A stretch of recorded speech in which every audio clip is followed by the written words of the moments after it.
So ano ba pag-uusapan natin ngayon? Marami-rami, no? Oo, kanina nagsalita si VP Sara Duterte, kaya lang mabait siya. Oo. Mabait siya kanina? Mabait siya kanina. Hindi siya masyadong, binanatan yung ano. Kasi may inaabangan tayo eh. Oo, yung kay Romualdez. Hindi pa yon, yung sa video. Wala pa. Oo, kasi yun ang kabang-abang ngayon. At hanggang ngayon, inaabangan po ng mga Pilipino na kung ano ba yung video na hawak na yun at kung sino-sino yung mga tao na nandun. Nako, delikado tayo dyan. Kanina, narinig ko kay VP Sara Duterte, peace muna ngayon. Kasi today, right now, is Yuletide season. Araw ng pagbibigayan, araw ng pagmamahalan. Kaya, magmamahalan daw muna ang mga politiko ngayon. Wala munang away. But anyway, unahin natin. No? Kasi magpapasko naman, parang ito'y regalo. Oo. Regalo ni Pastor Apollo C. Quiboloy sa mga kapulisan. Although medyo mayroong hindi magandang experience ang pamunuan ng KOJC, SMNI at syempre ni Pastor Apollo Quiboloy sa mga kapulisan. Well, yung mga pulis kasi, ayan ay hindi naman sa lahat ng bagay, sa lahat ng oras, sa lahat ng pagkakataon ganun. Sa katotohanan dyan, ang mga kapulisan natin, sila po ay nagiging kaagapay ng bawat Pilipino sa tuwing may nangyayaring hindi maganda. Okay? May mga krimen, siyempre ang tatakbuhan natin pulis. Kaya nga dito, mga kababayan, kahit eto si Pastor Apollo C. Quiboloy, hindi siya nagtanim ng loob, nagtanim ng sama ng loob sa mga kapulisan sa kabila ng nangyari sa Kingdom of Jesus Christ. Bagkos, eto, meron siyang panukala, mga partner, no? Benefits package para sa mga pulis na isulong ni Pastor Apollo C. Quiboloy. So, biruin mo nung nandun tayo, no? 16 days na kinubkob yung Kingdom of Jesus Christ. Pero pag alis ng mga pulis, niyaka pa, inalik-halikan pa ng mga members ng KOJC. Kahit ang babaho na. Kahit ang babaho na. Ibig sabihin, talagang wala talaga silang masamang tinapay. Kahit medyo nasaktan sila, yung nanaig pa rin yung pagmamahal sa kapwa at respeto sa nagpapatupad ng batas. Coach Oli. Yan yung sinasabi natin na love your enemy. You walk the talk. Diba? Hindi lang yung sinasabi love your enemy. Sipin mo, yung dinanas ng KOJC sa mga pulis at dinanas ni Pastor Quiboloy sa mga pulis, tutulungan pa niya, magkakaroon pa ng package. Ano kaya tong package ni Pastor Quiboloy? But anyway, yan po ang magandang halimbawa ng isang politiko. No? Ginawan mo ng masama, tutulungan ka pa. Yung ibang politiko, iba. Ginawa mo na ng mabuti, pasasamain ka pa. Sabi nga ni VP Sara. May kilala. May ganun, di ba? Sabi nga ni VP Sara, papadumihin lang nila yung iba para magmukha silang malinis. Yun. Di ba? Jay? Alam nyo, double purpose to eh. Itong benefits package. Dalawa ang nito, bukod sa makikinabang ng gusto ang mga kapulisan dyan, mababawasan din sa mga kapulisan yung mga tinatawag na pulis patola. Yan. Pulis kamote. Meron pa isa yung mga nangungutong. Yeah. Kasi nga, alam nyo, kaya lang din naman din nagagawa ng ibang mga kapulisan yan. Dahil kulang talaga eh. Kulang yung pasahod sa kanila, kulang yung benefits na binibigay ng gobyerno. Kaya siguro isa din to sa way na naisip ni Pastor na ibibigay ko sa kanila to. Dahil ito talaga yung isa sa mga pinakakailangan nila. At syempre, nanguna na dyan dati si PRRD, si dating Presidente Rodrigo Roa Duterte, na talagang mas inuna niya yung mga kapulisan at mga sundaluhan natin na mapataas ang mga sahod nito at matulungan sila. Tsaka maganda to kasi sabi ko nga, mababawasan dito yung mga pulis patola kasi may mga hanggang ngayon hindi pa rin hindi pa rin lalo ngayon binawasan sila. Magkano yung dati yung 50 pesos? 5%. 5%, di ba? Kita mo. Nung panahon ni PRRD, tinataasan sila ng sahod, tinutulungan sila. Tapos panahon naman ni Marcos ngayon, binawasan na sila. So ngayon, eto na, pagkakataon natin na panibagong tulong na naman na ang makakamit ng PNP. At ito pa nga, sa kabila ng lahat, sa kabila ng panggugulo sa kanila, pinakamasakit pa dun yung sinaktan pa yung mga member ni Pastor, may mga nang tear gas, kung ano-ano pinaggagawa sa kanila doon. Pero ibinalik pa rin ni ni Pastor ay kabutihan. Kaya napakasarap gawing motivation tong mga ganitong mindset ni Pastor, no? Oo.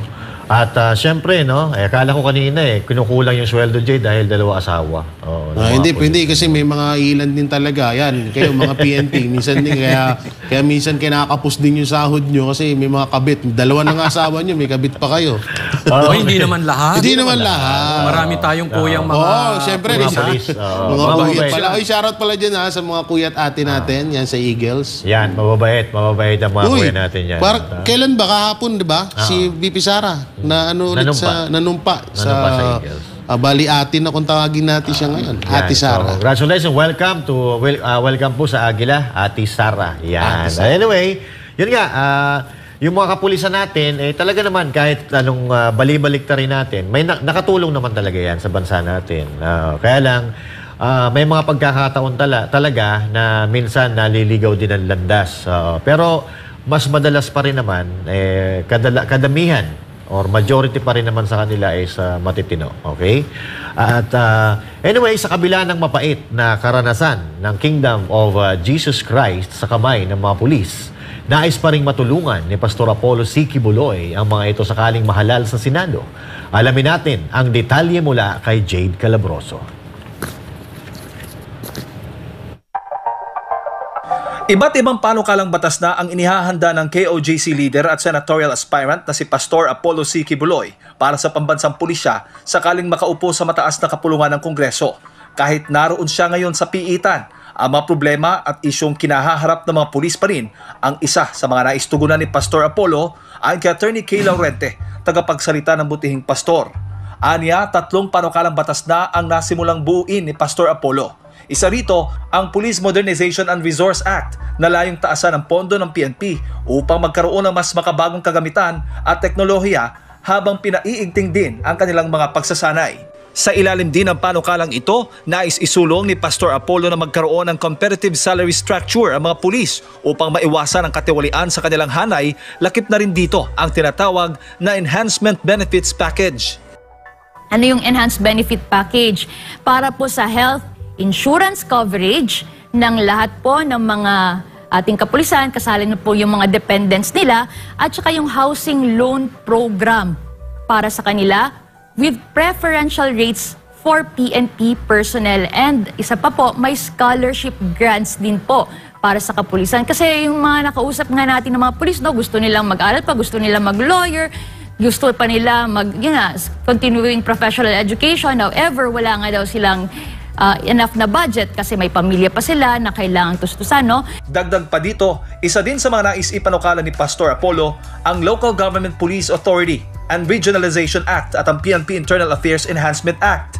Ayon kay Laurente, layo ng Local Government Police Authority and Regionalization Act na maiwasan ang pagkakaroon ng political manipulation sa mga pulis tulad aniya ng nangyari sa KOJC siege kamakailan sa Davao City. Ito'y dahil ang kapangyarihan at otoridad sa mga pulis ay ibibigay na ng buo sa mga rehiyon o lokal na pamahalaan. Kung regionalized siya, hindi siya nationalized na isang tao lang nagkokontrol sa lahat, so mas maiiwasan natin yung mangyayari uli, yung nangyari po sa KOJC siege. Maliban dito, mas mapapalapit ani ang mga pulis sa kanilang mga pamilya at mas magiging epektibo din ang kanilang trabaho dahil pamilyar na sila sa lugar at dialekto. Sa nakitang problema po, sabi nga ng isang pulis doon, is nalalayo sila sa kanilang pamilya. Galing sila ng Davao, pero andito sila ngayon sa Manila. Although promoted po, malaki nga yung sahod, pero gusto pa rin nila, aron pa rin yung pangungulila sa pamilya. Kaya sabi nga, delikado po kasi nga baka mamaya matukso, di ba? Kasi nga malayo sa kanilang mga asawa. So mas mabuti po talaga na regionalize lang para to protect also their family. Samantala, isa rin sa layunin ng butihing pastor ay muling maibalik ang magandang reputasyon ng mga pulis na nasisira dahil na rin sa paglabag ng mga ito sa karapatang pantao ng mga Pilipino. Aside doon sa rule of law na ituturo, andyan din po yung ethics and community relations na i-instill po sa kanila. Again, yun yung duty nila, yun yung mandate nila. They will not use their weapon, their uniform to terrorize or to harass any individuals, but instead, gagamitin yan nila to protect the innocent individuals. And of course, they will be fighting against the criminals only, ha? Matatandaan na higit 5,000 pulis ang pinasugod sa KOJC Religious Compound para sa pagsisilbi umano ng arrest warrant sa ilang individual, ngunit libo-libong inosenteng misyonaryo ang nagdusa sa 16 na araw na paggubgob ng mga ito sa kanilang religious compound. Lahat dahil umano sa utos. Kaya naman nais din itong hindi maulit pa ni Pastor Apollo sa iba sa pamamagitan ng PNP Internal Affairs Enhancement Act na tututok sa pagdidisiplina sa kapulisan. Samantala, mayroon naman anyang mensahe si Pastor Apollo sa mga nasa gobyerno o mga nagnanais umupo sa pamahalaan. Ito pong paalala ni Pastor, yun nga, sa diskusyon kanina, nabanggit niya po, pag ikaw po ay isang government employee, kahit ano pa yung posisyon nyo, always think about yung sense of service. Yun yung importanteng trait ng isang public officer, government employee, yung sense of service. Hindi yung ano ang para sa akin, ano ang para sa aking pansariling interest. Pag nakaupo ka po sa pamahalaan, ang iisipin mo, anong nakakabuti para sa lahat ng mga Pilipino. Para sa Diyos at sa Pilipinas kung mahal, ito si Jade Galabroso, SMNA News.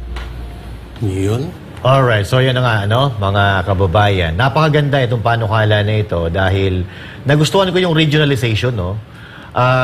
Kadalasan kasi, yung mga pulis, pagka may mga kilala tayo dyan, hindi naman, lingid sa kaalaman ng mga tao. May mga kilala tayo at sa malapit pa nga sa akin, na pulis, napunta sa ibang lugar, nagkakaroon talaga yan. Yung iba lang, hindi naman lahat, nagkakaroon ng kalaguyo talaga. Kasi siyempre, malayo sila sa pamilya nila, dala ng kalungkutan at pangangailangan, nagkakaroon ng sinasabing paghahanap ng kaligayahan. Pero kahit na lang dyan naman sa Maynila, meron naman din iba dyan. Meron. Kalokohan naman yung kahit nasa malayo, no? Pero tama nga yung sinabi mo kanina na medyo nananabik sila. Coach Oli. Dapat sinasama nila. Sino? Ikaw? Sino? Ikaw? Isaw yung asawa. Asan ka na destino? Kala ko na-ingit. Kala namin na-ingit ka. Gusto mo sumama eh. Sasama nyo. Pero maganda yung sinabi ni Attorney Kay na sabi niya na dapat serbisyo. Alam mo, pagka ikaw ay opisyal, lagi mong iisipin dapat, pumasok ka dyan, kailangan kang magsakripisyo. Dapat alam mo na, tanggap mo yan. Magsasakripisyo ka, tatakbo ka, kakandidato ka, magsasakripisyo ka, magpupulis ka, magsasakripisyo ka. Pag ang iyong motivation ay pera, ay, magpupulis ako para yumaman. Ay, sabit ka na dyan. Kasi lahat ng bagay, magko-compromise ka. Tatakbo ko para yumaman ako. O, para magkaroon ako ng Escalade na bulletproof. Magkaroon ako ng Can-Am. Meron tayong kilalang ganun congressman na... Uy! Antindi. So, mamamali kasi lahat na lang, kahit mali yung iyong gagawin, gagawin mo. Ayan. Dahil sa pera naman talaga ang ugat ng lahat. Money is the root of all evil. Ika nga, di ba? Kaya, eto, maganda itong ipapanukala ni Pastor Apollo Kibuloy na kahit pa paano. Kasi hindi rin mawawala Mayroon naman dyan mga pulis na kahit marami ng pera, gusto pa rin nila kamkam pa rin ng kamkam ng pera. Yung mga mukhang pera, yun. Pero hindi ko naman sinasabing lahat. Katulad ni? Oo. Katulad ni? Oo, yun. Ay, balita ako, malaki raw kinita noon. Oo, 2 bag nga raw. Oo, 2 bag. May kasama pang teenager. Ay po. Regalo. Yung May picture pa dami. Dami picture pa daw, no? Oo. Dumaan sa scan eh. Ay, naku po. Pati yung teenager, dumaan sa scanner din. May picture. May picture. May picture. Ayun na nga, no? At siyempre, pag pera, ang pinag-uusapan, medyo, when money talks, everybody listen. Diba? Nakikinig tayong lahat pagka pera usapan. Pero, nakikinig lang tayo. Pero meron naman dyan na hindi nagpapadalo sa tukso. Kaya napakaganda nitong panukalan ni Pastor Apollo Kibuloy dahil kahit papaano, maaampat yung pangungurakot ng mga kapulisan. Diba? Bawa, yung may kotong-kotong. Minsan may mga huli-huli dap, di ba? Madalas yan, huli-huli dap. Tapos yung kidnap or ransom na nasasangkot ang mga pulis. Dahil doon nga, kulang ang kinikita nila. At ngayon siguro ngayong taon magiging effective itong 5% na ikakaltas ata sa kanila para sa pensyon ng mga kapulisan. Magiging effective na ata yan next year. I don't know kung effective na ngayon. Pero magiging effective yan as soon as possible. Coach Oli, ano? Grabe, nakaka-excite talaga yung pagtakbo at pagkapanalo. Ina-expect na nating mananalo si Pastor Kibuloy kasi ang dami niya talagang matutulungan. Isipin nyo mga kapulisan. Kaya siguro suportahan natin si Pastor Kibuloy dahil yan naman nangako at dito kami. Babantayan namin na yung kanyang sinabing pangako sa mga pulis ay kanyang tutuparin. Talaga namang pag nagsalita si Pastor Kibuloy, tinutupad. No? So, alam mo, again, uulitin ko, ang dami na pong dumaang politiko sa atin na hindi magaganda ang pinagagawa, abusado lang, no? At bibihira po yung mga dumadaan sa ating politiko, gaya ni Pastor Kibuloy, gaya ng mga Duterte. So tulong-tulong na lang po tayo, ikampanya natin, suportahan natin. Ayun, Jay? Totoo naman talaga yun. Si Pastor may isang salita yan eh. Talagang nakita natin yung mga patunay niya. Alam yung isa sa mga pinakamaganda dun yung bibigyan pa sila ng pagkakataon makapag-aral. Kasi kadalasan katulad niyan, isa pulis ka, gusto mong mag-aral kasi hindi mo magawa, gawa ng gusto mong kumuha ng kurso, katulad niyan yung pagiging attorney, diba? Malaking bagay niyan kasi una-una batas eh. Nasa batas ka, so dapat alam mo rin kung ano yung batas. Kasi yung ibang katulad yung nakilala nating pulis dun sa Davao, yung pumasok doon sa KOJC, ang dami niyang batas na sinuway eh. So isa sa pinaka magandang talagang yung sinasabi nga ni Pastor at ni Attorney Kate na yung pag-aaralin or tawag dito libreng pagkuha ng course sa mga kapulisan, no? So tawag doon. Yun na yun. Kasama din sa benefits package na yan. Tapos yung mga housing. Yung sa mga bahay din, no? So, kung ako sa inyo, talagang yan talaga dapat. Kasi siguro naman, alam din naman natin na may mga kapulisan na yan din yung hinahangad nila na makuha nila. Kaya nga, yung iba nga, sumusunod na lang sa kahit mali na yung inuutos, sinusunod pa rin nila. Kasi nga, kakapiranggot na nga lang ng sinasahod nila, kakapiranggot na nga lang na nakukuha nila sa kanilang mga benefits dyan sa pasahod sa kanila. Tapos hindi pa nila susundin, so mawawala yun. So napakaganda nitong proyekto ni Pastor na doon. So ayan, no? So mayroon ka ng pabahay, may scholarship ka pa, diba? Kung gusto mo mag-aral ng ibang kurso, no? Posible yun, napaka-posible. Kasi dito, nagawa na ni Pastor yan sa KOJC. Sa mga member. Sa mga member. May libre pabahay ang mga member. So, hindi lang yung kingdom, hindi lang yung mga sambahan nila dito sa kung saan-saang lugar ng KLC, pero may mga bahay pa yan sa iba't ibang subdivision katulad ng sa Davao, di ba? Sa Camellia meron, mga pabahay ng, para sa members. So magagawa rin yan. Katulad itong scholarship. Dito, sa kinauupuan natin yan sa SMNI, ang dami dito nag-aaral ng abogasya ngayon. Na member ng KOJC. Kaya, napakaganda nito at napaka-posible po na mangyari itong pangarap, itong vision ni Pastor para sa mga kapulisan. Kasi, ito, sabi ni Jay kanina, yung mga pumasok sa KOJC, hindi alam kung ano yung batas. At least kahit papaano, kung may mga pulis na makapag-aral ng abogasya, kahit papaano, masasabihan nila ngayon, yung kasama nila, "Uy, bawal sa batas, yan ang ginagawa natin." Maliban na lang kung si General Tutot ang kasama nila, hindi naman sumusunod ng batas yun. Pero, ang ibig kong sabihin... Si General Diwata. Pag may kasama ka na pulis, halimbawa, kabaro mo na may alam sa batas, pwede ka, may possibility na masabihan ka na pare, tol, bawal na ginagawa, bawal sa batas yan. So, ibig sabihin, may kasama sila na may alam sa batas kahit papaano. Coach Oli. Yung nga sabi natin, no, yan po ay meron nang napatunayan si Pastor Kibuloy. Dalawa lang po sana ang tatanungin natin sa mga tatakbo ngayon. Una, yung napangako ba nila ay nagawa na nila. Laging ganun dapat. Hindi ka mangangako na hindi mo nagawa. Ang tagal na po nagagawa ni Pastor Kibuloy yan. Yung mga marami siyang napag-aral, no? member ka man or hindi ka member ng KOJC, marami na po siyang napag-aral. Kaya yan, hindi lang pangako na galing sa hangin. Talagang ia-apply na lang, parang turnkey system yan. Ia-apply na lang niya yung dati niya nang ginagawa. Pangalawa, hihingin natin drug test. Napaka-importante niyan. Huwag na po tayo maglalagay ng opisyal na bangag. Kaya kailangan ihingin natin drug test. Yeah, Jay. At may nakalimutan ako, yung pagiging doktor. Isa rin yan sa pinakamagandang matutunan ng mga kapulisan natin. Kasi magka-partner yan attorney at doktor sa mga pulis. Yes. Kailangan yan yung mga kailangan nilang matutunan dyan. Kasi na-enkwentro Oo, kasi may enkwentro, hindi maiwasan. So doon pa lang, may mo yung mga kasama mo kung sakali mang may enkwentro at may nasugatan sa inyo. So doon pa lang, nagagawan mo na agad ng paraan.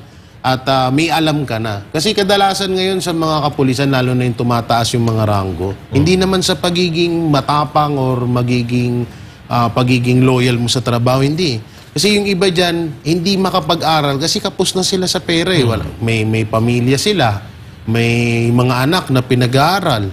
So kung mayaman ka, matutustusan mo yung pag-aaral mo sa pagiging... swerte mo, no? Oo, swerte mo. Paano yung iba? Kaya nga itong benefits package ni Pastor na isusulong sa kung sakali man siya ay makapasok bilang senador, ay napakalaking bagay sa inyo to mga sir, sa mga kapulisan na natin. Huwag niyo sanang palagpasin to dahil napakalaking tulong to para sa inyo at hindi lang para sa inyo kundi sa buong pamilya nyo. Doon lang sa may housing project, di ba? Buhay na buhay ka na doon. Buhay na buhay ka na doon. Tsaka yung sa isa pa yan, hindi kayo malalayo sa mga pamilya. Regional. Magiging regional ang mga kapulisan. Kung ibig sabihin, kung taga dyan ka, yan ka sa region na yan. Diyan ka lang ma-assign. Diyan ka ma-assign. Paano kung merong warrant of arrest, dadalhin lahat ng pulis sa buong Pilipinas, dalhin natin sa Davao. Pwede ba yun? Ay, bawal yun. Huwag na tayong gagawa ng bawal. Hindi, wala naman. Alam nyo, na yan masyado na kasi talagang tinatawag na first time in history talaga yun na nangyari na yun. Wala namang ibang presidenteng gagawa yun, yung ngayon lang talaga Mga eksperto lang ang gumagawa nun. Huwag gagayahin. Huwag gagayahin. So, yan, yung mga eksperto na yan yung mga tao na pilit nilang gigibain yung mga alam nila na magiging sagabal sa kanilang landas katulad ng ginagawa nila ngayon kay BP Sara Duterte at ginagawa nila rin yan kay Pastor Apollo Kibuloy sa pamamagitan ng pagpapalaganap ng hindi na raw tatakbo si Pastor Apollo Kibuloy. Di ba? Kumbaga, sinisira nila yung diskarte ng mga Duterte, sinisira din nila yung diskarte ni Pastor Kibuloy. Pero ang tanong, masisira kaya nila ang diskarte ng mga Duterte at ni Pastor Kibuloy? Kanina nga, medyo kalmado si BP Sara doon sa kanyang press con. Kahit napag-usapan yung pambabalahura sa kanya at yung pagtutulong-tulungan na para babagsakin siya, para siraan siya ng mga taga-Quadcom, mga taga-Quadcom pala, nananatiling kalmado at focus ang ating BP Sara sa kanyang trabaho. Well, in fact, siya ay busy ngayon sa gaganaping 40th anniversary ng Office of the Vice President. Kaya sabi nga niya kanina doon sa presscon, sa January na tayo makipag-away kasi busy tayo ngayon, unahin muna natin ang trabaho natin. Yan ang nagustuhan ko kay BP Sara Duterte at sa mga Duterte kasi hindi sila gumagalaw ng maapektuhan or maapektuhan ang kanilang trabaho or maapektuhan ang kanilang trabaho, masisira ang kanilang trabaho. So, focus sa trabaho and at the same time, kung may pagkakataon na magsasalita sila. Pero one thing is for sure, nakafocus sila sa trabaho. Kusoli. Alam mo, pero meron ding banat ng kaunti si So, sa aking pagkakaunawa, si BP Sara, parang indirectly sinabi niya, magkakuntsaba yan. Si Martin tsaka si Lisa. Ayun. Magkakuntsaba. Tapos, sinimulan lang naman yung issue na yan kay Castro. Dito sa convicted child abuser. Child abuser. Kaya naman, masama ang loob ni Vice President Sara Duterte dahil sa paninira ng ilang kongresista sa ilang empleyado ng Office of the Vice President sa nagpapatuloy na pagdinig sa Kamara ukol sa paggamit ng pondo ng OVP. Muling binigyang diin ng Vice na politically motivated ang mga nasabing hearing. Si Jason Rubrico magbabalita. The hearings in the House of Representatives are politically motivated. Yan ang paninindigan ni Vice President Sara Duterte laban sa nagpapatuloy na pagdinig sa House of Representatives kaugnay sa paggamit ng pondo ng Office of the Vice President. Aniya, nagsimula ang lahat nang magkita noong nakaraang taon ang mga miyembro ng Makabayan Bloc at si House Speaker Martin Romualdez. At mula noon, aniya, ay inaatake na ang pondo ng OVP, partikular na ang confidential funds. Matatandaan na ipinaubaya na ng bise sa Kamara ang magiging pondo nila sa taong 2025. Dahil dito, aniya, ay nagkaroon ng pagdinig ang House Committee on Good Government and Public Accountability na ayon sa bise ay hinahanapan lang siya ng mali para ma-impeach. Ang problema sa kanila kasi wala talaga silang evidence of wrongdoing. That is why pinipilit talaga nila na maghanap ng katiwalian, kumbaga, dyan sa mga hearings nila na hanggang ngayon, hindi pa rin nila nakukuha. Sinisira lang nila ng sinisira yung institution, yung integrity ng dignity ng institution ng Office of the Vice President. Pero ang ikinasama ng loob ni Vice President Duterte ay ang pandadamay ng ilang kongresista sa mga empleyado ng kanyang tanggapan. Mga ordinary employees lang ito sila. I mean, sa akin, wala namang problema na sirain niyo ang pangalan ko. Ang problema ko, at yun yung kinakasama talaga ng loob ko, ay nadadamay yung mga tao na wala namang ginawa kundi nagtrabaho lang doon sa Office of the Vice President. Kaugnay nga niyan ay nabanggit ng bise ang pangalan ni Liza Marcos. It's politically motivated, ma'am. Kasi hindi ko alam kung anong kinagalit ni Liza Marcos sa akin. Muli namang naitanong sa bise kung may plano na ba siya sa 2028 presidential elections. December 2026 will be the best time to decide kung tatakbo sa 2028. Pero kamakailan lang ay may payo ang kanyang ama na si dating Pangulong Rodrigo Duterte na umalis na ito sa politika. Ito ang naging sagot ng bise. Darating tayo doon, ma. Darating din tayo doon na hindi na ako sasali sa politics. Ako man, gusto ko din. Ang problema ko is that I need to answer to 32.2 million Filipinos na who gave their trust and confidence for me to become the Vice President of everyone, hindi lang 32.2 million. But buhay kasi natin, hindi natin alam kung anong mangyayari bukas. We can only plan, but it's always God's purpose that shall prevail. Kaugnay naman sa 2025 midterm elections, may paalala naman si Vice President Sara Duterte sa mga botante laban sa mga party list na nasa ilalim ng Makabayan Bloc, lalo na ang ACT teachers. Sa mga botante, pag-isipan ninyo kung susuportahan niyo yung ACT party list kasi kahit na convicted na sa child abuse yung kanilang nominee ay hindi pa rin nila pinapalitan. Hindi tama na isang grupo ng isang party list ng mga teachers ang kanilang nominee ay isang tao na convicted with the crime of child abuse. Sa iba namang mga Makabayan Bloc na party list, ilang beses na inulit-ulit ng NTF-ELCAC kung ano yung connection nila sa CPP, NPA, NDF. Sa ngayon ay wala pang ine-endorso ang bise para sa pagkasenador. Samantala, may pahayag naman si Vice President Sara kaugnay sa pagsuko ng spiritual leader ng The Kingdom of Jesus Christ na si Pastor Apollo C. Quiboloy. It's a good thing na he decided to surrender so that mas mapadali yung pag-hearing ng cases niya. And I understand he's fully cooperating with the courts. And sana ay matapos na, ma-resolve na yung kanyang mga kaso. Kung meron man siyang kailangan panagutan, then panagutan niya. Kung inosente man siya, then mapalaya na siya. Para sa Diyos at sa Pilipinas kong mahal, ako si Jason Rubrico, SM9 News. Yun. So, ayun na nga, no? Jay. Tanong ko lang nung mga nakaraang taon ba, tumakbo na ba itong Makabayan Bloc dati sa pagiging mga senator? merong iba dyan na tumakbo, pero hindi pa yan si Castro, hindi yan kasama. Pero may mga member na nilang tumakbo. Meron na. Katulad ni Teddy Casino ata yun. Teddy Casino. Okay. Tsaka basta yung pangit na makabayan. Kasi may bigote. Makapangit ka na. Kasi mas pangit na sa akin. Kaya pangit siya. Tsaka ito, kaya naman pala, hindi na tayo pala magtataka talaga na bakit mapahanggang ngayon ay malayang nakakapag alingasaw ng baho itong si Castro na kahit convicted na sa kasong child abuse, nandyan pa rin, kakampi naman pala. Yeah. Tsaka ito kung sakali man na may makapasok ng mga senator sa Makabayan Block, alam na this.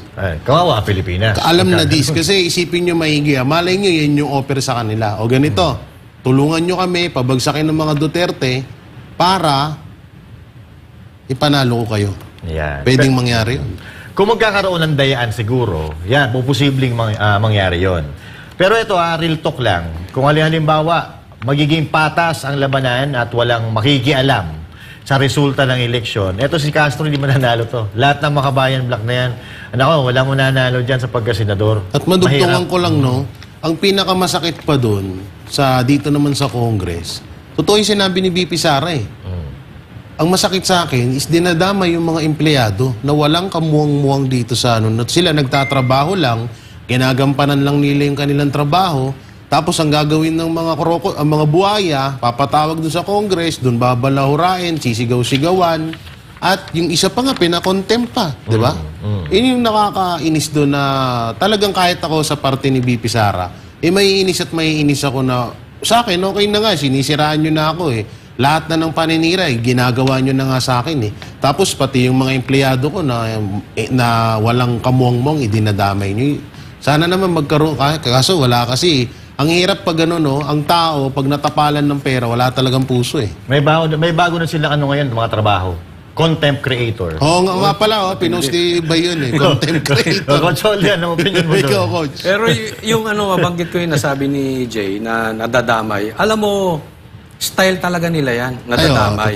No? Sabi kasi nadadamay yung mga ibang empleyado, yung mga staff ng OVP. Ano yan? Talagang idadamay nila yan para gipitin yung leader. Nangyari din yan kay Pastor Kibuloy. Naaalala nyo nung pinasok ang KOJC? Hindi na sila lumayas doon. Bakit? Gusto nila na mistulang hostage ang ginawa sa ating pare-parehas doon. Para lumabas si Pastor Kibuloy. Mabuti na lang at talagang maganda ang puso ni Pastor Kibuloy. Pero alam mo, hindi dapat natin ginagawang nandadamay tayo ng iba. Pero kasi sa mga ito, ang importante sa kanila, pangarap. Yung pangarap nila, wala na silang pakialam kung sinong madamay. Basta yung pangarap nila, marating nila. Gaya nito, sinabi ni BP Sara, etong si Martin ay hindi kayang manalo ng presidente sa 2028. Kung dadaanin sa boto. Kung dadaanin sa boto. So kaya ang gagawin nila, yung charter change, gusto maging gagawin niya, dadaanin niya biglang Prime Minister. Tapos syempre, padudumihin si BP Sara. Kasi ang talagang, kung merong the man to beat, ito yung the woman to beat, ito si BP Sara, yan ang sakit talaga. Siguro, pag nakikita ni Martin to si BP Sara, atakihin sa puso na halos. Dahil yan ang talaga sakit sa ulo nila, ang mga Duterte. No? But in any case, wala silang pakialam sinong madamay. Basta yung pangarap nila, matupad. Correct ka dyan, Coach Oli, no? At ito dugtungan ko lang yung sinabi mo kanina na nandadamay talaga sila. Nandadamay sila dahil alam nila na si BP Sara Duterte at si Pastor Apollo C. Kibuloy ay hindi nila ipagkakanulo yung mga kasama nila. Yung mga nasa KOJC at at the same time, si BP Sara Duterte, yung mga empleyado niya sa Office of the Vice President. Hindi niya ipagkakanulo yan. Alam ng mga kalaban niya yan. Alam ng mga kritiko niya yan na masasaktan si BP Sara Duterte kapag idinamay niya yung kanyang mga empleyado. At yun nga, ang nakita natin kanina, nasaktan si BP Sara dahil nga sa maduming laro nila sa politika, nadadamay yung mga walang kamuang-muang na nagtatrabaho lang para kumita ng pera para may ipakain sa kanilang pamilya. So now, ito ang problema natin. Ang problema natin, kaya nyo bang patumbahin si BP Sara Duterte? Kaya nyo bang ibagsak si BP Sara Duterte? mag-isa lang siya eh. One versus all ang laban dito ngayon. Babae pa kalaban nyo ha. Kayong mga madadaldal dyan sa Kongreso, mga lalaki pa kayo. Pero mas may bayag pa sa inyo itong lalaki na to. Ay, tsaka ano na to eh. Hindi na natin kailangan itanong pa yun na kaya nyo bang pabagsakin. Hindi na natin kaya. Kasi noon pa man, kay PRRD pa lang, sa pagtakbo ni PRRD, nung panahon na siya ay mayor pa lamang, eh, mas ganito din. Halos walang din pinagkaiba.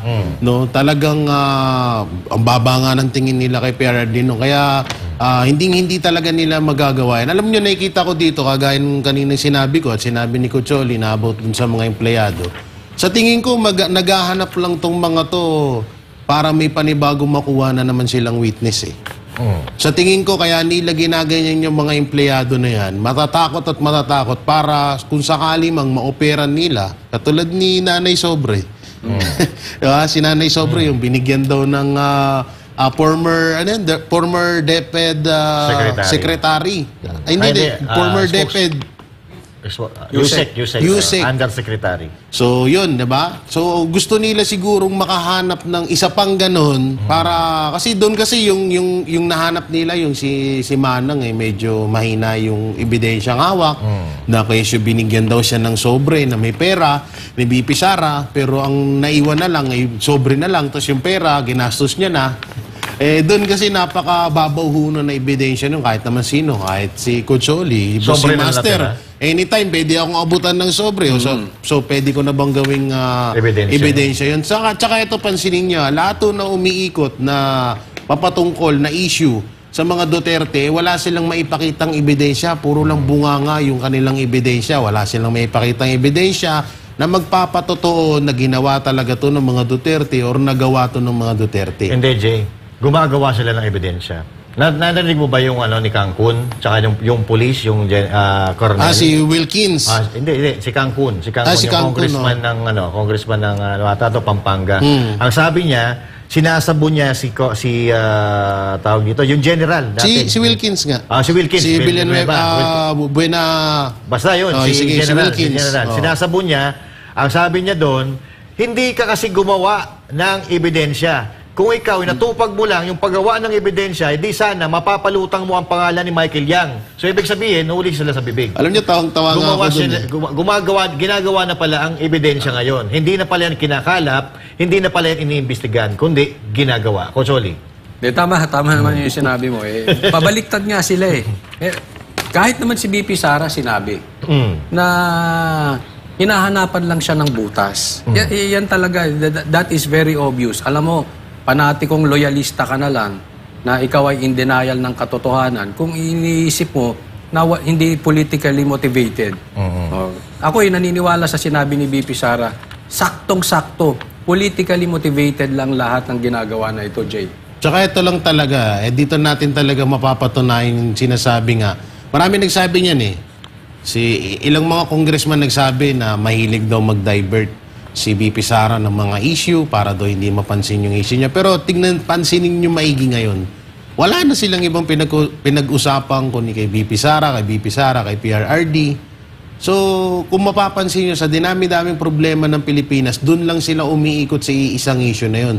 So ngayon, dito natin mapagtatanto na kung sino ba talaga ang gumagawa ng diversional tactic kundi sila. Tsaka ito pa, akalain mo yun, naging congressman ka lang, parang talo mo na ang isang attorney, talo mo na ang isang general. Kasi kung mapapansin nyo, katulad niya ni Wilkins, si PIDEA, former ex-PIDEA chief, Wilkins, na bari mo turuan nung isang congressman na, bakit hindi ka ba't hindi ka gumawa ng ebidensya? Ikaw tuturuan mo yung isang general, samantalang congressman ka lang. Hindi ko naman sa dinadown ang pagiging congressman. Pero isipin nyo maigi, nagsunog ng kilay yung mga tao na yun makapagtapos ng pag-aaral nila, tapos uhusgahan nyo lang ng ganyan. Meron pa nga dyan attorney. Hindi nila pinapakinggan dahil congressman sila. So ngayon, ibig sabihin, sa lahat ng kurso, mas mataas na ang congressman. Eh di wag na kayo mag-aral, mag-congressman na lang tayo lahat. Correct, oo. Matataas kasi yung mga ihi nila. Pataasan daw yan ng ihi eh. Aba. Oo. Parang may nadinig akong ganyan dati. O si Coach Oli, mataas ihi yan. Nagpataasan kami ng ihi niya sa Davao.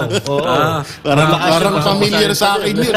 Parang biglang gumanon sa utak ko bigla eh. No? But anyway, tama naman yung sinasabi ni Jay, no? Tama yung sinasabi ni Jay. Pero dito kasi sa atin, sa Pilipinas, parang nakaugalian na talaga yung ganyan. Lalo-lalo na sa pagkakataong ito na talagang parang may kumukumpas talaga. Hindi parang may kumukumpas kasi iisagalaw nila eh. Pag sinabing gumanon, gaganon sila eh. Pag sinabing gumanon, gaganon sila. At ang target nila ay isa lang, yung Duterte faction. Si mga Duterte at yung mga kaalyado ng mga Duterte. At yung sinasabing dinadivert ni BP Sara yung usapan, dinadivert ni BP Sara yung usapan, kabaliktaran ho yun, mga kababayan. Kasi kung mapapansin natin, sila mismo ang nagda-divert dahil napakaraming problema ng Pilipinas, ang pinagkakaabalahan nila, yung pambibintang nila dito kay BP Sara Duterte na kung tutuusin, dapat kasalanan ito ng presidente dahil siya ang nagbigay ng pera kay BP Sara Duterte. Kocholi. Ako may tanong lang ako sa'yo kasi kanina, ewan ko sino nagsabi sa inyo, may nabanggit kayo na convicted to si Franz Castro? Totoo ba yan? May ebidensya ba kayong convicted yun? Baka naman chismis lang yan, ha? Minsan, napanaginipan. Korte ang nagano sa kanya eh. Convicted? Korte ang Kasi dyan daw nagsimula sa kanya eh. Yung sinasabi ni BP Sara, sa kanya nagsimula lang lahat tong mga tungkol dito sa... Nung nag-meeting sila ni Tambaloslos sa kayong mga Bayan Black, iba sinasabi mo? Oo, yun ayun, sabi. Dyan nagsimula. Convicted? Pinagsimulan? Oo, may guilty yan. Hindi ako Nakalagay doon sa mukha maniwala niya sa inyo. Nakasalubong ako. Naka-record dyan, coach. Convicted. Nasalubong ko nga doon. Ba't binoboto pa ng taong bayan? Mga bobo rin yung mga bumuboto dyan kasi. Nasalubong ko may nakasulat dito, guilty sa mukha. Taas yung kamay. Ayan guilty. Ayan Totoo ba yan? Sabay. Ganun yung tsura meron niya. yan. Tingnan mo, coach. Nasalubong. Ganyan yung tsura niya, may guilty nakasulat sa mukha. Ganyan yun. Bakit nakaupo pa? Ba't hindi pinapatanggal ni Martin? Kakampi. Paano pa? Jesus, Kapag kakampi ka, kahit anong gawin. Talaga ito. Oo, kahit magkamali ka pagkakampi, pagka nagagamit mo, hindi yan, hindi yan pakikialaman. Baka binibigyan pa nga ng pera. Di ipokrito yun. Kung gano'n. Baka lang, sabi Baka ko. lang naman. Oo, hindi ko alam kung binibigyan. Pero anyway, mga kababayan, katulad ito, daming problema. Baha. Mga kalamidad sa Pilipinas. Tapos papangakuan lang tayo, yung EDCA na yan. Makakatulong yan para sa mga disaster dito sa Pilipinas. Mga sinungaling talaga no? Pero ang daming bagyo na dumaan sa Pilipinas, wala tayong nakita kano. Buti na lang, nanalo si Trump. Kasi sabi dito, President-elect Donald Trump tatapusin ng EDCA. What's your thought about it? Tatapusin ng EDCA sa Pilipinas. Makakabuti para sa'yo? Makakabuti ba ito sa ating bansa o hindi? Makakabuti. Sobrang buti yan. Sobrang buti. Ako palagay ko marami na namang pupunta ng Goldilocks.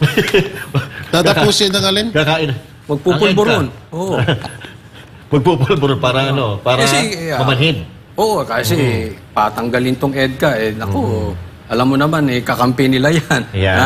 Yung iba, tuta na yan dyan Jay, meron kang opinion doon sa EDCA. Tatanggalin daw ni Trump ang EDCA, sabi ng isang konsultant So kung mangyayari man yun at doon may iwas yung mga diskusyonan, hindi go ako dyan. Walang problema yun. Kasi EDCA, ito ang pinagmumulan din ng away ng China at ng Pilipinas. Kasi yung Pilipinas ngayon, nakasandal tayo sa Amerika. May tutulong sa atin pag inaway tayo ng China. Pero nung inaway tayo ng binomba, nakita ba natin yung kano? Hindi. Kasi ang katotohanan dyan, yung treaty, hindi yan basta-basta mag-activate. Pag-uusapan pa yan ng mga Kongreso, Senado sa Amerika bago natin magamit. Pag pumayag yung mga congressman at senador sa Amerika, tsaka nila tayo tutulungan. O sige, go signal sila. Tutulungan tayo, gamitin yung treaty. Tsaka sila pupunta doon ngayon sa West Philippine Sea, ipagtatanggol tayo. Pero hanggat wala nangyayaring ganun, hindi tayo pagtatanggol ng Amerika. Wala nga hindi nga natin sila nakita sa lahat ng pangyayari dyan sa West Philippine Sea. May naputulan ng daliri,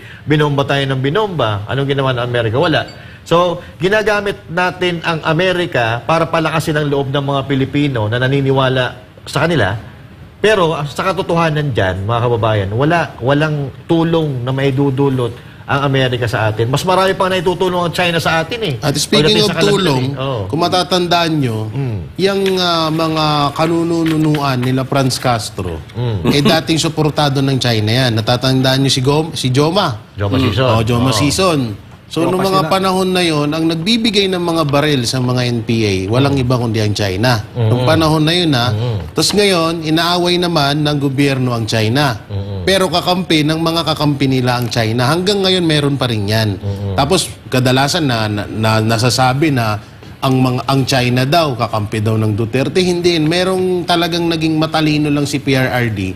Kaya niya na ano yan. Pero kung babalikan natin ng pinaka-history, kauna-unahang pong kakampi ng China ay ang mga dilawan. Yun talaga. Correct yan. But anyway, ipagpapatuloy natin yan. Bagamat naniniwala ang isang dating presidential consultant na tatapusin ni US President-elect Donald Trump ang mga EDCA bases, kagustuhan nito na makamit ang kapayapaan sa buong mundo. Sinabi rin ito na sa pagkakapanalo ni Trump, naging malinaw na mali ang naging foreign policy ng kasalukuyang administrasyon. Narito ang balita ni Armal Forzuelo. And so what will happen to EDCA? My guess is that Trump will end EDCA. Ito ang inahayag ng dating presidential consultant na si Jose Alejandrino sa eksklusibong panayam ng SMNI News matapos tanungin kung ano ang magiging epekto ng pagkapanalo ni Trump bilang Pangulo ng Amerika. Anya, naniniwala siya na sa oras na makausap ni Trump ang presidente ng China, hindi na magkakaroon ng silbi ang mga EDCA bases. Binigyan diin nito na dahil sa pagkapanalo ni Trump, naging malinaw na mali ang naging foreign policy ng kasalukuyang administrasyon. And when Trump reaches an accommodation with China, I foresee that those EDCA bases will become superfluous, will no longer be needed. And so, what is Bongbong left with? An empty hand. He has made wrong choices in the realm of foreign policy. And so now, he'll have to face the consequences. Kaya dapat anya na bumalik ang Pilipinas sa pagiging neutral at independent gaya ng ginawa ni dating Pangulong Rodrigo Duterte. So I'm hopeful that we will eventually have to return to the policy of neutrality and independent foreign policy that Digong, former President Rodrigo Duterte, initiated. Tungkol naman sa tanong kung igigiit ng Pilipinas na manatili ang mga base militar ng mga Amerikano, ito ang naging sagot ni Alejandrino. You know, then what Trump will do, as it has already announced for Taiwan, if you insist on America defending you, you have to pay for it. And it will cost you several $1 billion a year. Sinabi ni Alejandrino na bagamat hindi pa ito natutupad, pero sigurado siya sa isang bagay na hindi suportado ni Donald Trump ang pagkakaroon ng giyera. This is my own analysis. And we'll have to see what Trump does.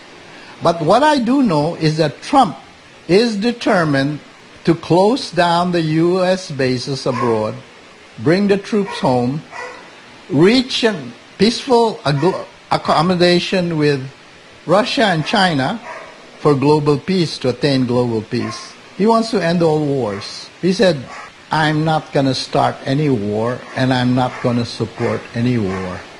Matatandaan na isa sa mga pangako ni President-elect Donald Trump noong kampanya ay ang makamit ang kapayapaan sa buong mundo. Dahil dito, inaasahan ng marami na matatapos ng nagpapatuloy ng digmaan sa pagitan ng bansang Russia at Ukraine at maging sa ibang bansa. Kaugnay nito, kanyang ipinakita na siya ay seryoso sa kanyang pangako matapos na lumabas ang impormasyon na nagkaroon ng pag-uusap sa telepono sina President Trump at ang presidente ng Russia na si Vladimir Putin. Ayon sa report, sa naturang phone call umano, inabisuhan ni Trump si Putin na huwag nang dagdagan pa ang giyera laban sa Ukraine. Para sa Diyos sa Pilipinas, kung mahal, Almar Forzuelo, SMNI News. Ayun, Jay, banata mo, Jay. Ang tanong dito, Sino na magiging kakampi ni Marcos ngayon? Si Martin Romualdez. Si Martin. Hindi kasi ngayon, tingnan mo. Huwag mong gabalain. Nananahimik eh. Nananahimik ba? Nakahinga eh. Baka Kasi tunog din yun. yung unang presidente, tropa ni Marcos yun. So, eto, tropa to ni PRD. Ayaw nito sa gera. So, tropa naman ni Trump, si Putin. Tapos, tropahin naman nila yung sa Ukraine. Ay, tropa din ni Marcos yung sa Ukraine.